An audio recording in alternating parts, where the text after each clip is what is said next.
A landmark trial begins today in Hennepin County. The state is taking on the e-cigarette maker Juul along with the tobacco company Altria.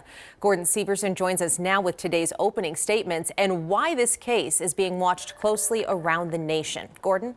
Yeah, this is a big case here in Minnesota. Juul has faced thousands of lawsuits and has already reached settlements with several other states. This will be the first time one of these lawsuits has made it to court. The Minnesota Attorney General's office is seeking $100 million in damages from Juul and Altria. AG Keith Ellison argues Juul's products were specifically designed to target teenagers, arguing their design mimics an iPhone, a popular phone among teens. It came in sweet flavors like fruit medley and mango, and it was designed to be sleek and small so the kids can easily hide it from their teachers and parents. These are some of the arguments that his team will try to make in this case. You'll hear evidence that Minnesota eliminated a generation of youth cigarette smoking. Then Juul and Altria restarted the fire of nicotine addiction and accelerated the fire through their deceptive design and marketing.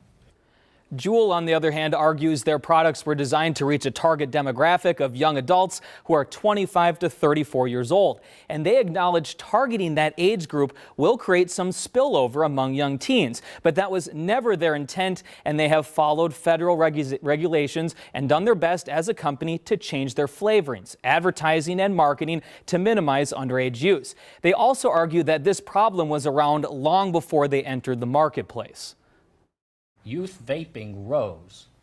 Before Juul came into Minnesota, it rose nationally from 2011 to 2015. Surgeon General said, youth and young adult use is now a major public health concern. Growth is astounding before Juul's even on the market. Altria's legal team also made their opening argument today, explaining how their company was only involved in the marketing of Juul's products for about 1 year. They argue that their marketing campaigns and product placement followed federal rules and regulations, and the company took great care to reduce underage use of these products.